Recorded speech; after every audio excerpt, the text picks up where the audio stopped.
বিশাল বালিয়াড়ি আর প্রখর রোদের মাঝে হঠাৎ করেই যদি চোখের সামনে থেকে কোনো বিশাল অট্টালিকা গায়েব হয়ে যায়, তবে অবাক হওয়া স্বাভাবিক।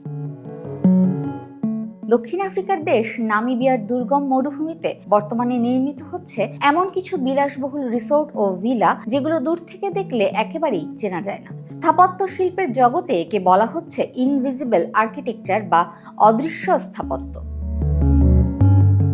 অতি ধনীদের নতুন পছন্দ এবং প্রকৃতিকে সম্মান জানানোর এই অনন্য কৌশল এখন আধুনিক স্থাপত্য বিশ্বে তুমুল আলোড়ন সৃষ্টি করেছে।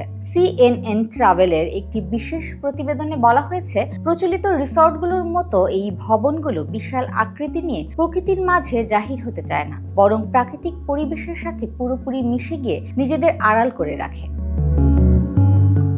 নামিবিয়ার বিখ্যাত স্ক্যালিটন কোস্ট এলাকায় গড়ে তোলা শিপরেক লজ নামিবীয় স্থপতি নিনা মারিটজ এই রিসোর্টটি এমনভাবে ডিজাইন করেছেন, যা দূর থেকে দেখলে মরুভূমিতে ভেসে আসা পুরনো কোনো জাহাজের ভগ্নাবশেষ মনে হয়। স্থপতি নিনা জানান, প্রকৃতির মাঝে মানুষের তৈরি প্রতিটি স্থাপত্যের উচিত নীরব থাকা এবং মূল ল্যান্ডস্কেপকে সম্মান জানানো। এতে করে এখানে আসা অতিথিরা শহরের যান্ত্রিকতা ভুলে প্রকৃতির পরম নীরবতা অনুভব করতে পারেন। একইভাবে ডামারা ল্যান্ডের পাথুরে মরুভূমিতে স্থপতি ট্রাভার নটের ডিজাইনে তৈরি অন্ডুলি রিসোর্টটি এমন পাহাড়ি খাঁচের মাঝে লাল রঙের ছাদে তৈরি করা হয়েছে, যা গ্রানাইট পাথরের সাথে পুরোপুরি মিশে থাকে। ট্যুর গাইড বেরওয়াল্ট ইউসেপ CNN কে বলেন, পর্যটকরা রিসোর্টের একদম কাছে না পৌঁছানো পর্যন্ত বুঝতেই পারেন না যে পাহাড়ে কোনো বিলাসবহুল ভবন রয়েছে।